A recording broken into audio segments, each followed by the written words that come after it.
Hi betting experts, on Saturday August the 19th, the traditional ITV 7 on Saturday, the best of the action from Newbury, Newmarket and Ripon. Really competitive racing, pretty much perfect ground conditions. Things have dried up through the week. We did get some rain on Friday, but it looks pretty set fair for Saturday across the country. We start off with our betting expert Daily Nap in the 150 at Newbury.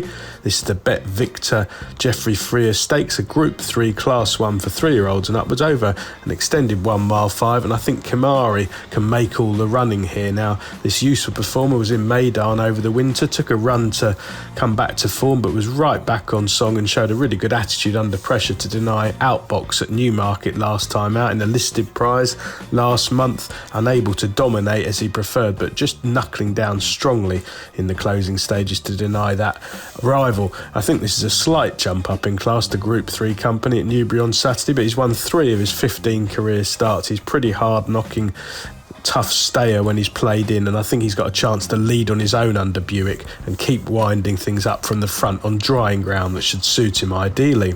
Our betting expert value angle selection, sponsored by Bet365, goes in the 225 at Newbury, the Highclere Castle Gin handicap, a 5 furlong sprint for 3-year-olds and upwards, and I think 4 a day holds outstanding form claims. Now, Rob Millman's got his team in terrific form at the moment. He's having plenty of winners, and this 6-time winner has been in really good form until slightly disappointing at a short price at Foss last time out. He was well back there, sent off 13.08, but I think he just found the ground conditions sapping him in the final 100 yards. He's got much more suitable conditions here in this Class 3, and I think the booking of Oisin Murphy is a big positive to his chances of winning again. The remaining 5 races on ITV on Saturday, starting at Newmarket in the 205, the Grey Horse handicap, a 6 furlong contest for 3-year-olds and upwards, who are all grey incidentally. Very popular race, quite a spectacle this, and I think Divine Libra, who represents an in-form yard, Charlie Hills, has got really good claims. He was an unlucky loser when finishing strongly into 3rd over this course and distance last time out. There's loads of pace on here. With any luck in running, I think he'll be weaving his way through late and he can pick these off. Back to Ripon now for the 240, the Silver Trophy handicap, a 6 furlong sprint for 3-year-olds and upwards. Well, Thornaby Pearl has been a really good advert for Adrian Nichols this season. Certainly his skills when they put the money down.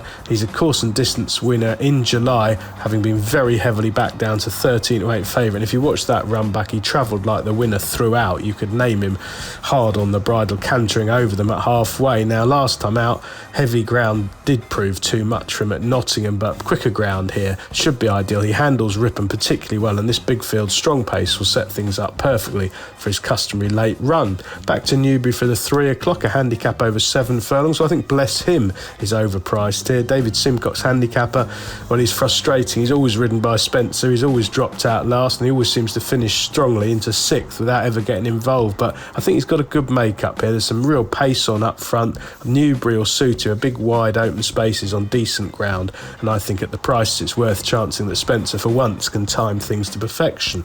Back to Ripon for the 3:15, the Great St Wilfrid, the big betting race of the afternoon, a 6 furlong contest with a long history for 3-year-olds and upwards. I like 12th Night here. Now, Paul Midgley had been very quiet for the last few months, but he's hit form. He's had 4 winners in the last fortnight, and this 4-year-old shaped really well on his final run for Ruth Carr last time out at this track, parked widest of all and just fading out things in the last 50 yards. He's joined Midgley now. He's been laid out for this race. He's a very interesting runner here. I think he could easily improve for this change of scene. He's got decent ground to suit, and I think he should go well at a track that suits him. And finally, Newbury, the day's feature, the 3:35, the Hungerford Stakes, Group 2 over 7 furlongs. I think the value here lies with New Endeavour. Now, he finished a cracking second in a huge field at the Royal Meeting back in June. Last time out, he finished 3rd behind Nostrum at Newmarket, and I thought he shaped pretty well there. He's got Tom Marquand booked here. He's been kept fresh for this race, avoiding the soft ground that's been around for the last few weeks. I think the drop back to 7 furlongs and a front-running ride on drying ground from Tom Marquand could make him very hard to pass. Best of luck with all 7 races on ITV on Saturday, betting experts.